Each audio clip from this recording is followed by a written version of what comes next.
I'm not sure if you realize this, but we have some really good options right now if you're looking for a smartwatch. Today I'm comparing two of my favorites so far, the Pixel Watch 3 and the Galaxy Watch 7. So let's go ahead and get started. Normal price of the Galaxy Watch starts at $299 versus $349 for the Pixel Watch 3. But keep in mind, that's for the smaller sizes. The larger sizes start at $329 for the Galaxy Watch, $399 for the Pixel Watch. Also keep in mind, both of these go on sale several times throughout the year and usually have pretty good trade-in deals too. Now the Pixel Watch 3 that I have is 45 millimeters. The Galaxy Watch 7 is 44 millimeters. So when you put them next to each other, they're pretty similar in size, but they look and feel totally different. The Galaxy Watch is flat, similar to the screen on your phone, but the Pixel Watch is curved quite a bit on the edges. I typically don't like curved screens as much now on my phone, but I gotta say the curved edges on the Pixel Watch feel really nice when using. I don't know how to explain it other than it's just really nice and smooth. The Pixel Watch has an AMOLED LTPO display. The Galaxy Watch 7 has a Super AMOLED display, and they both look really good in person. They're plenty bright enough as well. They're also fairly close in weight, with the Galaxy Watch 7 being slightly lighter. Obviously it could come down to personal preference, but I think both look really good as far as screen quality goes, and it would be really tough for me to choose between the two. Both watches are made of an aluminum material. I've got the silicone band for both. I feel like the style or design is really nice for both as well. I probably like the style of band for the Galaxy Watch a little bit more, but the Pixel Watch looks really nice in my opinion. I might lean slightly towards the Galaxy Watch, but it's really going to be a toss-up on which design I like better.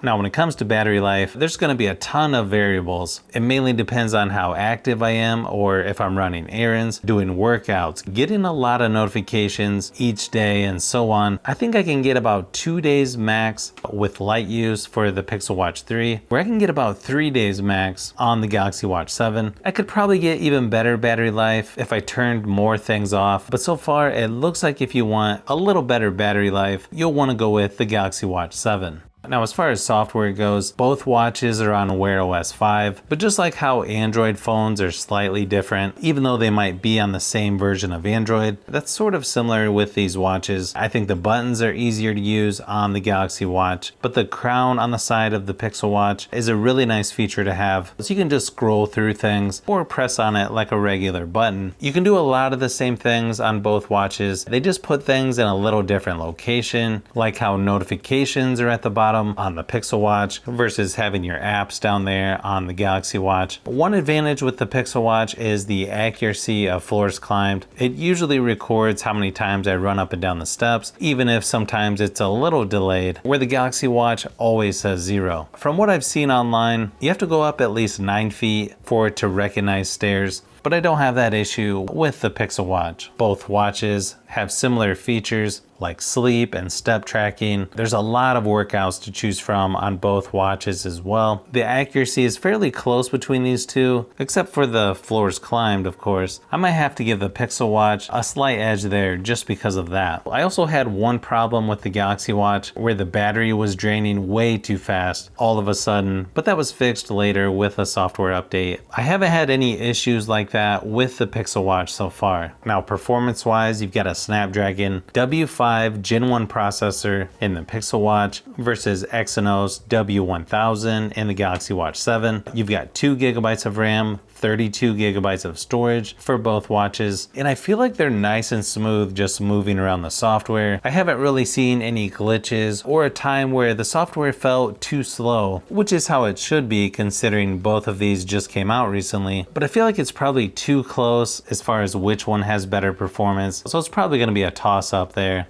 Now keep in mind, most of this is from my experience with each watch. Others could have a different experience than what I've had because everyone uses watches a little bit differently. So far, I've been pretty happy with both of these. I was really glad to see the Pixel Watch get a larger version because that was my biggest complaint with the previous Pixel Watches. The Galaxy Watch 7 does seem like a small upgrade from the previous Galaxy Watches. And I know a lot of people say this, but I do sort of miss the rotating bezel, but you do get used to it after after a while. I think I'm okay without having that. Also, the Galaxy Watch 7 is really nice and lightweight. It just feels about like the right weight on my wrist. Now, if I only had to pick just one watch, I think I would be happy with either one, really. I might lean slightly towards the Pixel Watch because of the floors climbed feature that's more accurate, but the Galaxy Watch looks really nice and it's got a little better battery life. So I guess I'll have to decide myself which one I'll be wearing on a regular basis. But then again, since I like both, maybe I'll just keep switching back and forth until I get the Watch Ultra, which I'm sort of tempted to get right now. I know,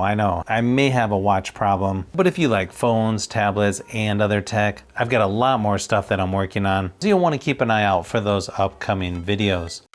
So if you've made it this far into the video, you may want to say thanks by subscribing, and don't forget to give a thumbs up if this video was helpful. This is Brian from Fishbee Productions. Thanks for watching, and I'll see you on the next one.